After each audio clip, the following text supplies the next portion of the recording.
Swayam Prabha. Digital India. Educated India.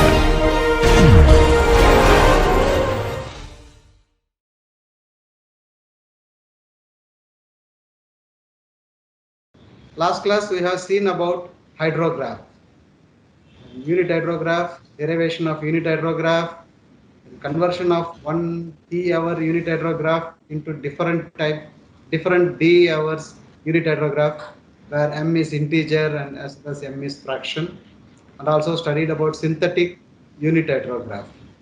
All these things are just to know what is the quantity of water flowing in a stream for the given rainfall.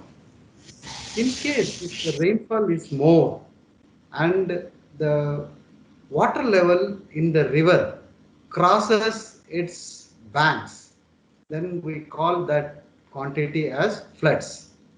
If that quantity is much well within the banks of the river, we call that as peak flow. But once the moment it crosses the river banks and inundates the area, leading to devastating, leading to economic loss or life, we call that as floods. So we will study about that, how to estimate that much quantity of flood flow. We cannot measure it, only we can estimate it, right? So thus a flood is an unusually high stage. Please remember this stage. We have studied stage discharge relationship. Which stage is the level where we have not measured. So that is a high stage in a river, the level at which the river overflows its banks and inundates the adjoining area. Because flood causes loss and or damages in terms of economic loss, loss of life, loss of property. Also, it spoils the image of country's infrastructure facility. Oh, this country is flooding every semester or every monsoon, and this country floods even for a small rainfall. So it gives a bad image about infrastructure. Right? So somebody said that one picture gives a meaning of 1,000 words. So this is an example for a flood. It means the quantity of water which we cannot measure, and it also inundates the adjoining area. What happens when there is a flood? We call that as a disaster. It's one of the natural disaster, right? It inundates the property, restricting the movement of life, leading to huge economic loss, not only in urban area but also in rural area, right? These are all some of the example photographs. Every country faces one day or other day a devastating flood. Mumbai, New York, several countries. Every year some countries are facing drought as well as floods. These are all some of the flood damages. Normally the flood damages happening in a urban area is come to known to everyone because of mass and media. But there is another location where there is a flood damage, that is in command area or in the agricultural field. Nobody reports it, and we will come to know that loss only when next crop year we have an increased cost of our staple foods, right? So these are all the cause flood damages, and this is simple statistics given by Central Water Commission. At an average year where there is no special floods, the area affected is 7.351 million hectares per year, and population is 40.967 million. Human life is almost 1,790. Cattle's lost 85,000. More than 14 lakhs houses gets damaged, and the cost was 370 crores. The crop hectares is almost half of that area affected, 3.725 million hectares, right? The total area affected is at an average 7.3. Crop area is almost 50%, 3.7 million hectares. Crop damage, right, is almost 3 times the cost damaged in house. But we come to know more about these house damages than these crop damages. 1095 crores. Public utilities, right? Infrastructure, electricity, cables, right? Buses, all these things, roads, 1186 crores. So at an average every year around 2700 crores is the flood loss as reported by CWC.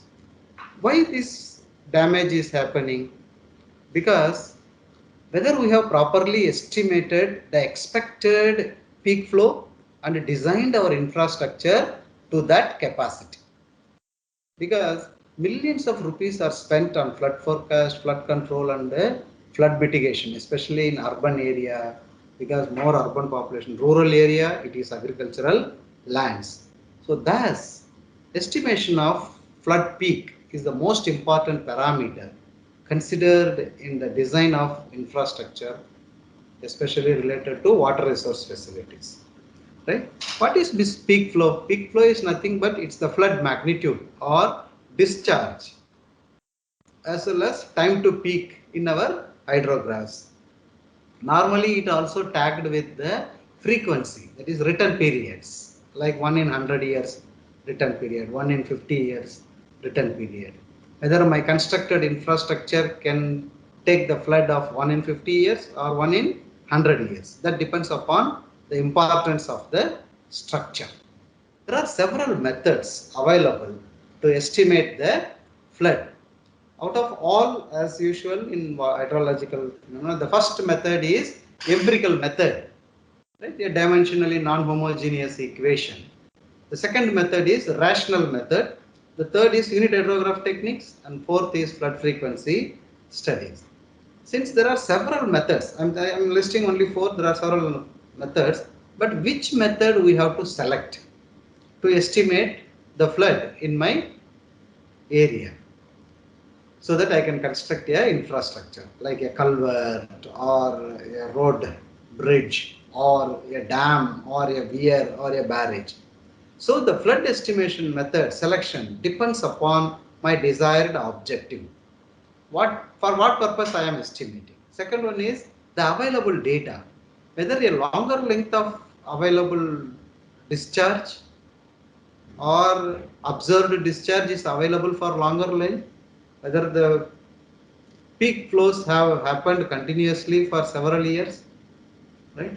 Then the other factors is like technical factors. There are certain methods which I can use for large area, like hydrographs. I cannot use it for more than 5,000 kilometers square if the catchment is, right?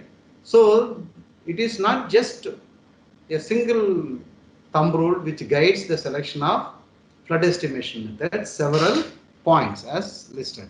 Let us see one by one. Empirical method, everybody knows that it's a site specific regional based formulae based on the statistical correlation and other important catchment properties. Initially, long time back, one of the important catchment property is area of the catchment. So like our discharge estimation using empirical methods, in this case also the peak flood or the peak discharge is estimated as a function of area of the catchment. Since this is a dimensionally homogeneous, we call this as empirical methods, where QP is in meter cube per second and A is in kilometer square. Some of the famous formula which are used in India, first one is Dickens formula 1865. Right? He said that peak discharge is equal to a coefficient called as Dickens coefficient into area of the catchment to the power of 3 by 4. And he has given various values for this CD depending upon the location. Right? And its value varies between 6 to 13. Right? Like North Indian plains, it is 6, hilly regions, it is 11 to 14, central India and coastal Andhra outside is 22 to 28. So the coefficient says where we can use this formula. Right? The second is very famous Rice formula, which is very much useful in southern region. It's developed in 1884. He says that QP is CR or CR is nothing but rise coefficient, again catchment area to the power of 2 by 3, right? And he has given this CR for different space or different location, estimating a distance from the coast. The CR is 6.8 if the area which you are estimating the flood is within 80 kilometers from the coast, or CR is 8.5 when the area where you are estimating the flood is 80 to 160 kilometers from the coast, or 10.2 if it is a hilly area, that means above 160, where you can see the Western Ghats, right, from east coast. This is mainly used in Tamil Nadu, Andhra Pradesh and Karnataka, eastern side. Sometimes it is also presently in useful. Right? Then English formula, remember English and De Souza formula to estimate discharge. Here also English gave a formula to estimate the peak discharge, which is function of catchment area A. So this was originally developed for the Western Ghats catchments in Maharashtra, and now it is used in all over Maharashtra with a modification in the numerator to shoot the site specific. It is non-linear. It is 124a divided by square root of a plus 10 power 4. If you want to change these numerical values, then again you have to do a regression equation for different units. Then this is for Indian basis. Now, not only in India, in several other countries also, initially it was the empirical methods they have developed. This is the first formula by Fuller's, which incorporated the frequency or the return period as a function of peak discharge. So then once he has introduced the peak discharge for a given return period, QTP is CFA to the power of 0.8, 1 plus, that means it's an empirical equation, and this CF is the Fuller's coefficient, values between 0.18 to 1.88. He has used it for different catchments, especially in US. Then this Baird and McGilwraith in 1951, they have slightly modified our English formula, which has A both numerator and denominator, by incorporating the flood data, recorded flood throughout the world, right? So with a small estimation error, this QP by Baird method can be used to estimate the flood throughout the world. So these are all some of the empirical methods, right? So then what happens after certain period, these empirical methods become site specific. For intermittent area, it becomes very difficult to estimate. Then there are certain graphical method which was developed same like our empirical method. Here also, instead of equations, the peak discharge values are given as a function of catchment area in a graphical form, right? For Indian rivers, Conversine and Popov was developed 1967. Right? It's a rough estimation. Right? You can see that the drainage area is nothing but the catchment area in x-axis in kilometer square, and discharge in y-axis in meter cube per second. Right? It has given for southern Indian rivers, northern and central Indian rivers. Please note the scale in both in x-axis and y-axis are in logarithmic scale. Okay, so in logarithmic scale only the relationships of linear, otherwise it is highly non-linear. So once I know the drainage basin area, then I can find out what is the peak discharge depending upon where my rivers are. So these types of curves are also in use for Indian rivers. But normally empirical methods sometimes very good in estimating, and it's slightly at a safer quantity, right? For large infrastructure, we can still check our estimated method with these empirical methods. When my objectives are very small, or my infrastructure is small, or like my stormwater drainage, where every 5 years once, 10 years once, I modify the size of the infrastructure, we need another method. Otherwise, unnecessarily, we will be constructing very large infrastructure. Right? So one of the such method is rational method, right? Let us assume that there is a rainfall continuously happening, right? So the top one is the hydrograph and bottom. The runoff also goes on increasing. If the rainfall is still continuing even after the time of concentration, the discharge becomes constant, and that is the peak discharge. Okay, that means when my peak discharge is area of the catchment into intensity of rainfall, directly proportional. And to remove that directly proportional, it is multiplied with a coefficient called as runoff coefficient. So in rational method, QP is equal to runoff coefficient, the area of the catchment, and intensity of rainfall. How to select this intensity of rainfall? In this case, the intensity of rainfall, the duration of rainfall should be more than time of concentration. Once my duration of rainfall is more than the time of concentration, go to our IDF curve. For that time of concentration estimation, find out what is the intensity of rainfall, and then substitute that in this case, right? Then use appropriate intensity of rainfall, appropriate unit. Intensity of rainfall will be in mm per hour, and area will be sometimes hectares or kilometer square. Use same unit so that area is also in meter square, I is meter per second, then only your QP will be meter cube per second. And then this runoff coefficient is a function of land use. Right? So we will see these two parameters very in depth. Time of concentration is the time taken for a drop of water from the farthest part of the catchment to reach the outlet. Empirical equations are available to estimate it. Right? You can remember this. We have used this in synthetic unit hydrograph or Sinder's method. Time of concentration or time to peak is a regional constant L into LCA by square root of S to the power of n, right? Where L and LCA are length of the basin and length of the water course. S is the slope of the basin. Either you can use this method or we can use Kirpich equation developed in 1940s, where my time of concentration is function of length of travel, which is equal to LCA, and slope. It's an empirical relationship. When we know these two values of the catchment, I can estimate the time of concentration. Once I know the time of concentration, bring back your IDF curve, intensity, duration, frequency curve of that area. For the duration equal to Tc, estimate what will be the intensity of rainfall for different return periods.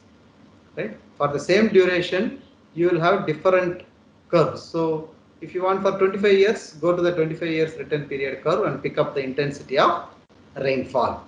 That is selection of I. Second one is selection of runoff coefficient C. It represents the integrated effect of catchment loss. That means if the loss is more, then runoff will be less. If loss is less, runoff will be more. So it is nothing but the nature of the surface. Sample values of the runoff coefficient used all over the world. It is function of our land use and values. For example, urban area, right? Or its values varies from lawn, all varies. We are more on streets in urban area, 0.7 to 0.95. In agricultural, this is 0.5 to 0.3. Okay, so this is about C value. So once I know the C value, intensity of rainfall, time of concentration, and area of the catchment, we can simply estimate what is the peak discharge. I have given a example. So an urban catchment has an area of 0.85 kilometers square. Okay, the slope is 0.006. The maximum length of travel of water is 950 meters. So the maximum depth of rainfall for 25 years return period. That means I have given the IDF curve in terms of table. So for 5 minutes duration, 10 minutes, 20, what is the depth of rainfall, right? If a culvert of the drainage has to be designed for a return period of 25 years, because I have a return period curve for 25 years, so I am giving a question of 25 years. Estimate the required peak flow rate. Assume the runoff coefficient as 0.3. Okay, so the first step is estimate what is the time of concentration. Since L and S are given, estimate what is the value. So substituting this, L is in meters, S is a slope. So it's an empirical relationship. So I am getting a value of 27.4 minutes. So go to our IDF curve. For duration of 20, I have 30, I have interpolate for 27.4 minutes. What could be the depth of rainfall? So by linear interpolation between 20, for 20 minutes it is 40 millimeter, for 30 minutes it is 50 millimeters. For 27.4 minutes by linear interpolation, my maximum depth of rainfall is 47.4 mm.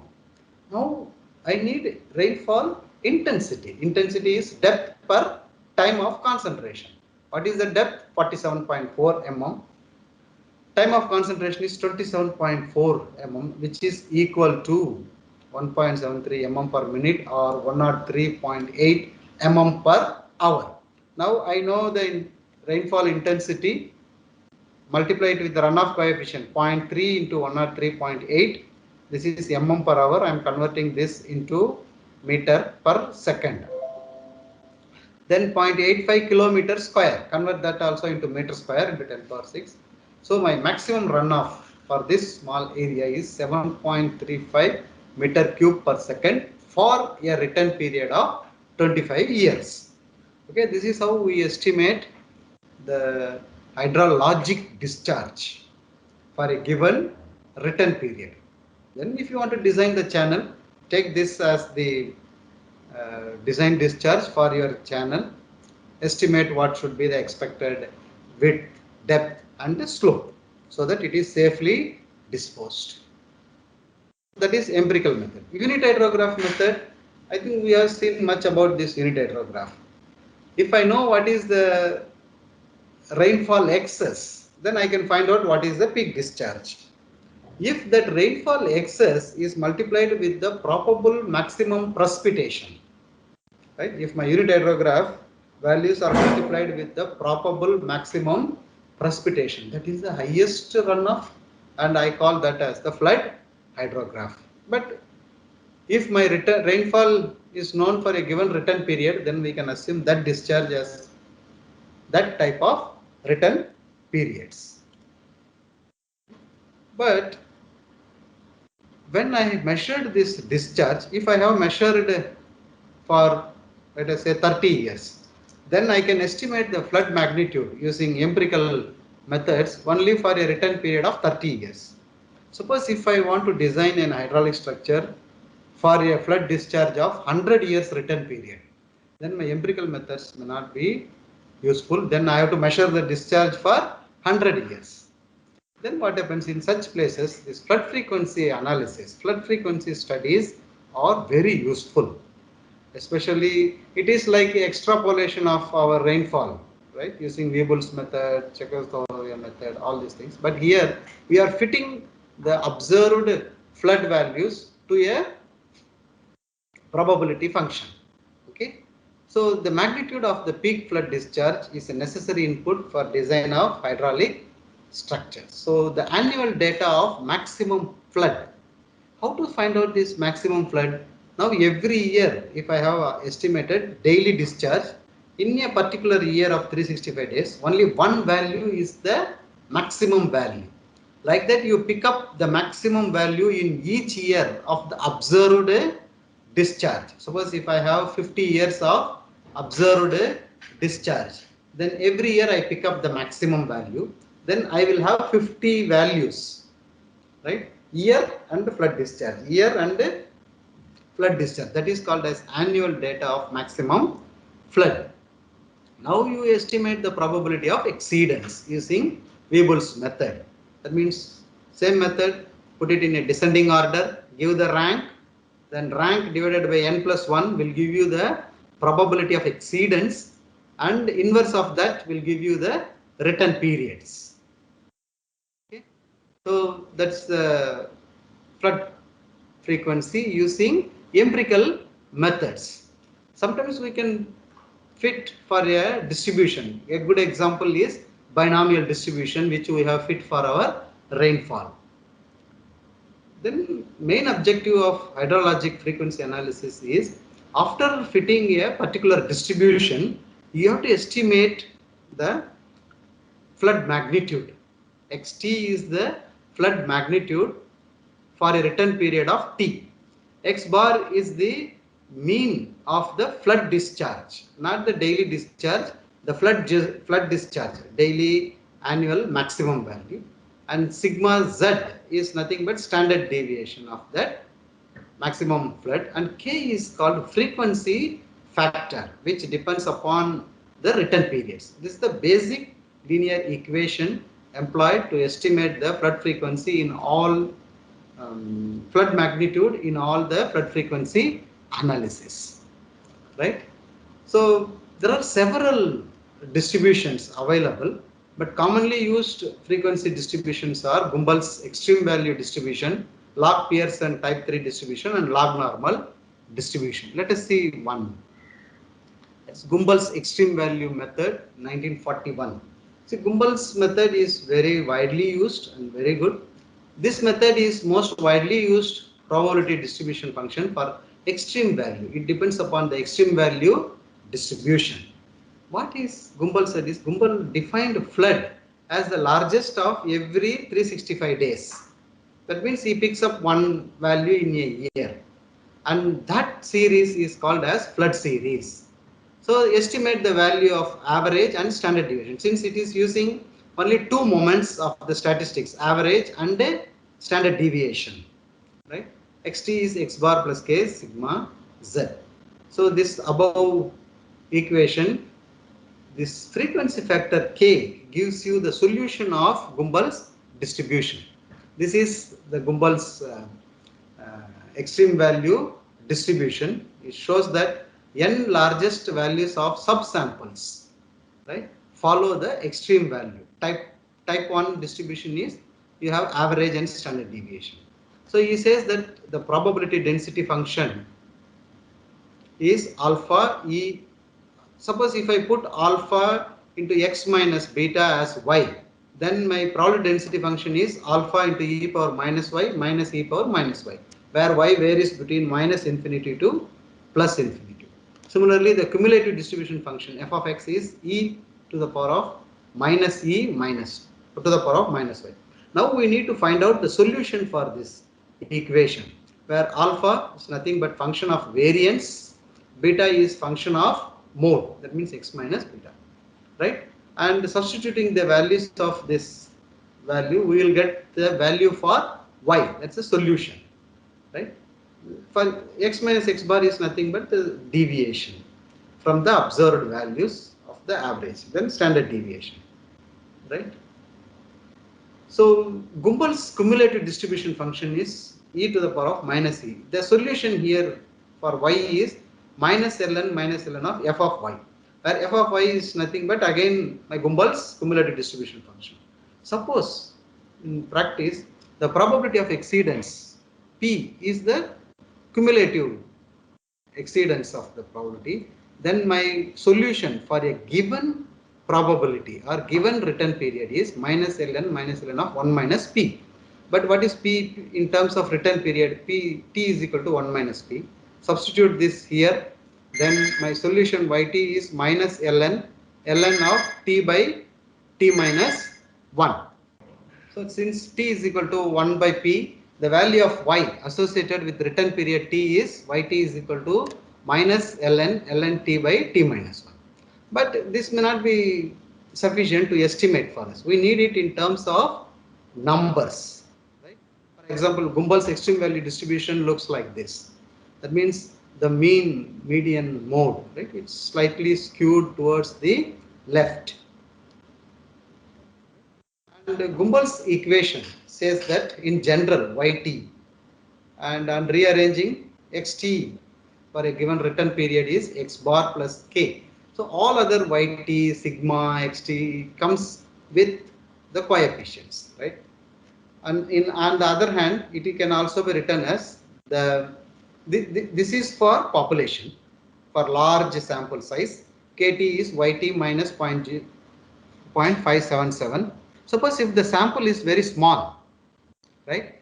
Then the same linear equation to estimate the return period xt is equal to x bar plus k, but this k is estimated as a function of yt, which is the solution for our Gumbel's distribution minus ln of t by t minus 1, and this y bar n and s bar n is called as reduced mean and reduced standard deviation, which are functions of sample size n and the return period. For example, like this. Reduced mean in Gumbel's extreme value, I have n. This is sample size. This is for 10 years is 0.4952. For 11 years, 10 plus 1. 10 in the first column. One you add 1, 2, 3, 9, right? That will give you the 11th year, 12th year, 13, 14, 15, 16. So that means minimum data point required is 10. Then only I can estimate this. Similarly for standard deviation, reduced standard deviation. For 10 years it is 0.9496. For 11 years 0.9676. So thus once we estimate the value of Yt based on the return period, substitute this to estimate the frequency factor, substitute it in the variate value xt after estimating the average and standard deviation of the flood series. So this is how Gumbel's value was used. For example, I have given a sample, the mean and standard deviation of flood time series of 27 years. That means I have 27 years of daily observed data, and every year I pick up one value. So totally there are 27 flood values. The average of that is 4,263 meter cube per second, and standard deviation is 1,433 meter cube per second. Now we have to estimate the magnitude of the flood for a return period of 10 years, 50, 100. That means T is equal to 10, T is equal to 50, T is equal to 100, and T is equal to 200. Now from the Gumbel's extreme value table for 27 years, find out what is the value of reduced mean and reduced standard deviation. For 27 years, this is 20, 21, 22, 23, 24, 25, 20, 27 years. It is 0.5332 is the reduced mean, and 21.1004 is the reduced standard deviation. Use these two values, and Yt is minus ln of t by t minus 1. Now I have estimated for 10 years, Yt is equal to ln. Ln is log base e into 10. T minus 1 is 9. So this is 2.25037. Then Kt is equal to Yt minus y bar n by s bar n 1.56. Substitute this k value in my linear equation. 4263 is the average value. 1.56 times of 1. So the flood for a return period of 10 years is 6,499 meter cube per second. Now you can estimate for 50 years, 100 years, and 200 years. For all these years also, my y reduced mean and reduced standard deviation remains same, because it is a function of only data points. But still the solution Yt varies, right? Then you please estimate this xt, and you see, my question is, suppose if for 10 years it is 6,499 meter cube per second, for 50 years return period, whether the xt will be more than this or less than this. Yes, because as the return period increases, the magnitude also increases. So 100 years flood will be more than 50 and 10 years. 200 years return period flood will be more than 100, 50 and 10 years. Okay, so this is how we estimate the magnitude of the flood for different return periods. Okay, the other advantage of this Gumbel's extreme value distribution is, if I have 2 points in the distribution, I can estimate flood magnitude for any other return period. Now I have estimated the magnitude of the flood for different return periods. But how confident I am that my estimated value is exactly this value, right? If I want more and more confidence, then my range of value should be more and more. So the value of variate determined by Gumbel's method can have errors due to limited sample data. So the confidence interval indicates the limits about the calculated value which the true value can be said to lie within the error, right? For example, you see this figure, the solid line is the estimated magnitude of the flood. Please, in this x-axis is in written period, that is in log scale, and y-axis is magnitude of the flood, that is in natural scale. Now I have fitted this value. What is the confidence that my estimated value lies on these points? I only estimated, but in real life, whether it will be exactly lie here or within a range. Then if my confidence is larger and larger, then I give a more range. That means my estimated value is this, but actual value may be between this point to this point, right? So that is why confident probability C, the confidence interval on the variate xt is bounded by values x1 and x2. Here x1 by 2 is nothing but x1 and x2, which is equal to xt is the estimated value using Gumbel's method for different return periods t, plus or minus a function of confidence probability C, and then a probable error SE. Then Gumbel has given this relationship. If C is in percent, that is confidence probability, 50% to 99%. That means I am 99% confidence, 50% confidence. Then my f of C is this value.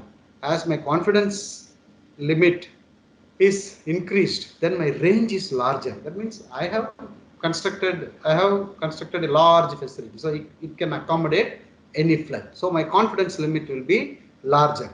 This probable error is estimated as a function of that frequency factor k for a given return period, because these values vary for different return periods. The probable error.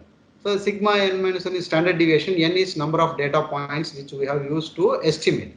So after substituting for each k value, each and every estimated flood magnitude for a given return period will have one upper value and one lower value for a particular confidence limit. If I plot that, then my graph comes like this. You can see here the 95% confidence limit, the values are much more than the 80% confidence limit, right? If it is 99, the range will be much more higher. Okay, so that is confidence limit estimation in the estimation of flood magnitude for a given return period t. Mostly we say that this is the designed discharge, but actually we will be designing with the confidence limit. But while operating the reservoir for flood studies, we will work with the lower limit. Once my flood level reaches the lower limit of the confidence limit, then we start operating the dam. Okay, that is for safety, and this is for construction purpose. Right? So that is about log Pearson type. Sorry, that is about Gumbel's extreme value distribution. That is type 1. If you see carefully the equation which we have used, it used average and standard deviation, only two moments of the sample statistical properties, right? Average and standard deviation. Suppose if the probability doesn't follow normal distribution or extreme value distributions, that means third and fourth moment is also required. How will you convert? How will you use data which is not following normal distribution to follow a normal distribution? First one is transformation. You transform the observed data into a different transfer, like taking log of all the data and then try to fit it in a normal distribution. It may follow. That is transformation.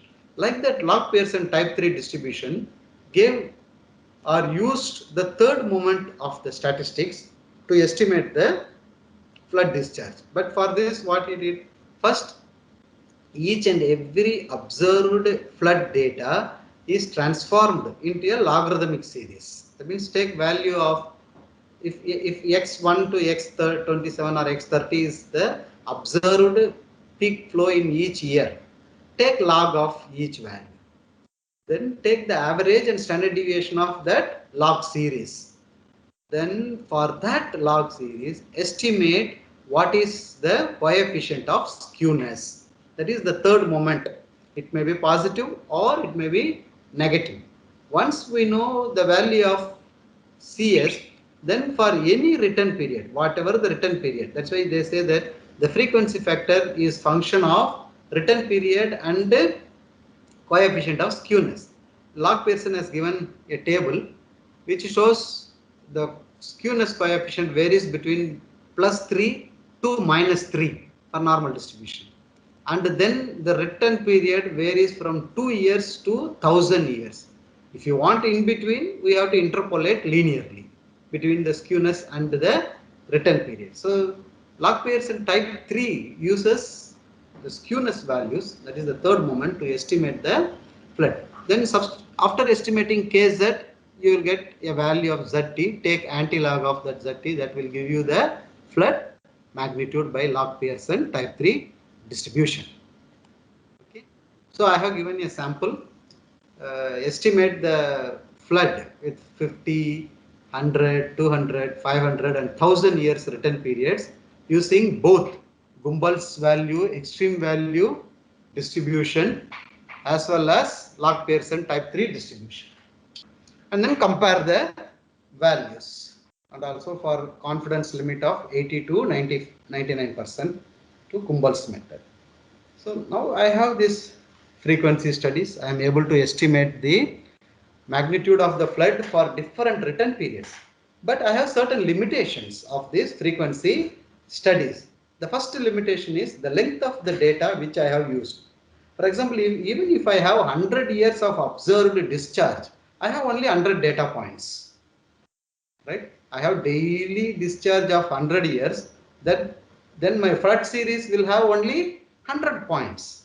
So whether that data length is sufficient to represent the flood scenario of that river basin, still a questionable. But researchers say that a minimum number of data points required is at least for 30 years. That means minimum 30 data points are required. That is also the principle of statistics and probability, right? The minimum sample size should be 30. But in extreme value Gumbal's distribution, we can even adopt if the data length is for 10 years, because the value starts with the 10 years data points. Secondly, it is assuming that there is no changes, right, in the observed data point. That means there is no climate change, all these things. Then only we can use this frequency analysis. Right? Before going to that, one small topic. Earlier, people used to take the observed discharge at a station and do the frequency analysis. Several methods. They have fitted several distributions, but that is the flood at that particular site. But now what happens, over the period of the time, they found that there is a connection between the region and the flood. Then people started using this analysis called as regional flood frequency analysis. For example, if it is flooding at one basin, it will be definitely going to flood in the adjacent basins.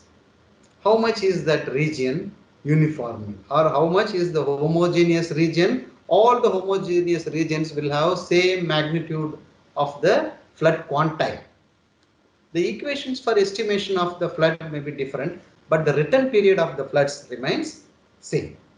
Okay, so now the study of flood frequencies have moved from at-site flood frequency analysis to regional flood frequency analysis. Several methods, out of which L moment method is the widely used method for this regional flood frequency analysis. People are using even fuzzy cluster means, artificial intelligence techniques. That's the recent research in this flood frequency studies. I have estimated different return periods magnitude of the flood for different return periods. Which one I have to consider to design my infrastructure? That is called as design flood. As I said, the design flood to be considered depends upon the objective. Like in the design of hydraulic structure, it is not practical to provide safety against maximum possible flood. So then, because economic consideration also should be taken care of. For small structures like culvert and stormwater drainage, it can be designed for less severe floods. For example, if I am uh, designing a stormwater drainage for a road with road bitumen, right, tar, then every 5 years once or every 2 years once, we may be relaying that road. When I am relaying the road, definitely my stormwater drain adjacent to that is going to disturb. That is why in olden days, the stormwater drainage, roadside stormwater drainage are designed for a return period of 2 years. But nowadays what happened? I am constructing the road with concrete. That means the life of the road is for minimum 30 to 50 years. Then that means I am not going to disturb that infrastructure for next 50 years. Then my stormwater drainage should also be designed for a return period of 50 years, depending upon the life of the road. Right? That is why now with increased material usages, my stormwater drains should also be considered for the return period same as that of life of the adjacent infrastructure. If it is a natural drain I am supposed to design in an urban area, we have to consider it for maximum possible flood, that is flood estimated from PMP. Okay. Now we will see some 2-3 things. For example, design flood. That means it is the flood adopted in the design depending upon my objectives. Spillway design floods are, for example, it's the design flood used in the design of spillway, which may have a return period of very high. Spillway or culvert design flood, which may have a return period less than the spillway design flood. But from where you pick up this design flood? I pick up this design flood from standard project flood. What is the standard project flood? Standard project flood is the result of severe combination of meteorological and hydrological factors in that basin. Okay. For example, if the basin is larger and larger, then it may be flooding on the upstream side and also raining in the downstream side. Definitely the upstream side flood is going to come and join with the floods which is happening at the lower side. So then my project flood at lower side will be more than the project flood in the upstream side. Right? Standard project flood is also based on the catchment area and location. But from where you will get the standard project flood? It is estimated from PMF. PMF is nothing but probable maximum flood. How do you estimate probable maximum flood? You estimate PMP, probable maximum precipitation, use it in your hydrograph, estimate the peak discharge. 40 to 60% of my peak discharge estimated from PMP is called as standard project floods. Okay, why we have to worry more about this is the economics, loss of life. Once, if it is flooding due to surplus release from the dam is under control. If it is flow of water due to breach of a surplus weir is devastating. So my surplus weir should be sufficiently designed to take care of maximum flood. Right? This is certain guidelines suggested by Central Water Commission in India.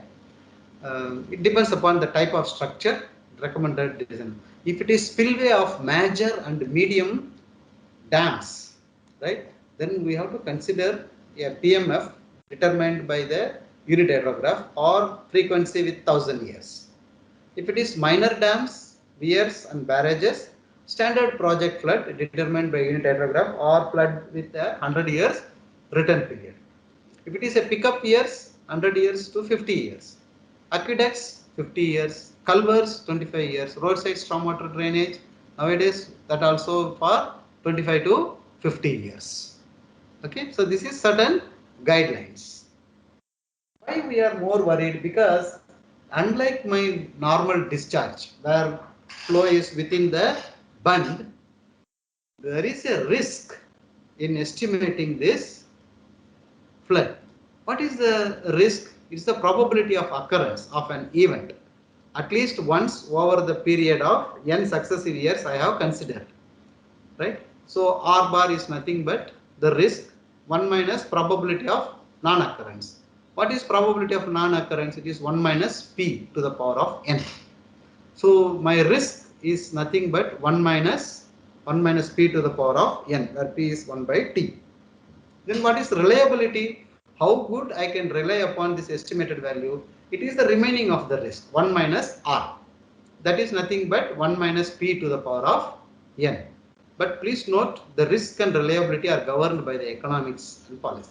I can design, I can take a risk. Okay, let every alternative year stormwater drainage floods. Then you design it for 2 years return period. Okay, it should not flood for once in 25 years. Then you have to consider the return period of 25 years. Then your risk will be small. But when we consider 100 years, it will never flood. Or it may flood only once in a 100 years. That is what risk and reliability are. Right? Over and above this risk and reliability, we also use safety factor, like factor of safety in your structural design.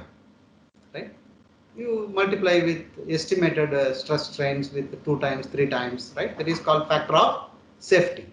Safe. Here, factor of safety in hydrology is actual value of the parameter adopted in the design divided by value of parameter obtained from hydrological consideration. Suppose if I, for a 100 years return period, I got a flood discharge of, let us say, 100 meter cube per second. I can design it for 150 or 200.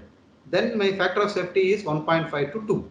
But it should not be less than the hydrological consideration. So factor of safety will be always more than 1. Okay. So the difference between actual and adopted is called safety margin. So I just gave a simple problem. A bridge has an expected life of 25 years. Structural life.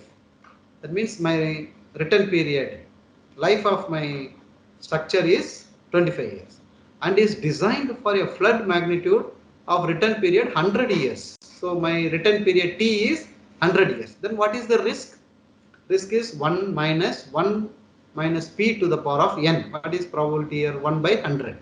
So the inbuilt risk of this design is 22%. If I have to reduce the risk for 10%, what return period rainfall I have to consider? It's a reverse. So if risk is 0.1, then 1 minus p to the power of 25 years, right? So my return period is almost 240 years. That is why as the risk, you go on reducing the risk, my return periods will be larger and larger. So magnitude of the flood will also be larger and larger. Okay. So dear friends, I am going to wind up with this floods. So you have to do certain self studies. For example, I said there are 3 most widely used frequency studies: Gumbel's, log Pearson and log normal. So I have not discussed about log normal. You also can study by yourself, the research study. Then what the flood series we have used is one data in a year. But if you carefully look the magnitude, the flood in 1 year may be half of the flood in the next year or in some other area, right? So in the same year which has maximum flood, this flood of year 1 may be a normal flow. So then what happens? You consider a particular, you draw a line, okay, magnitude of the discharge more than this or flood. Then you take the values above all that line in a year. So in particular year it may be more than 2, more than 10. So such series are called as partial duration series curves and analysis can be carried out. Then as I explained, now the recent research is regional flood frequency analysis. Especially nowadays, if you see, there is a wide increase in the flooding area in India, right? Then if you want to see that, you can understand the cause and effect of flood in our area. Start from your hostel, then our IIT Bombay area, IIT campus, then Mumbai, Maharashtra, and then India. Go from small part to whole. So try to solve all the problems given in the class. Right? The current research in this area are to find out the suitable method for flood estimation, flood forecast, and flood warning. Okay. Then integrated flood mitigation program. Right? When you go for administrative services as a collector or a commissioner, then flood mitigation cannot be carried out in a single go. You have to do an integrated operation for the flood mitigation program. Now this integration word is used everywhere. Integrated water resources management, integrated drought mitigation program, integrated flood mitigation program. That means you take the help from different fields to solve a problem. And measures to reduce the urban flooding, to do a proper design of stormwater drainage system, the drainage of roadside drainage network, okay, estimation of flood magnitude for minimum risk, and flood frequency factors using artificial intelligence techniques, modification of rational formula, especially estimation of runoff coefficient. The other way is conserve the flood water. When rain is falling more and more, you store it more and more in the area, so your flood discharge reduces. These are all current research going on in this area of floods. Right? I have last question from these mathematical distributions. Right? Prove that mean annual flood used in hydrology will have a return period of 2.33 years. Okay. So friends, we are winding up our floods at this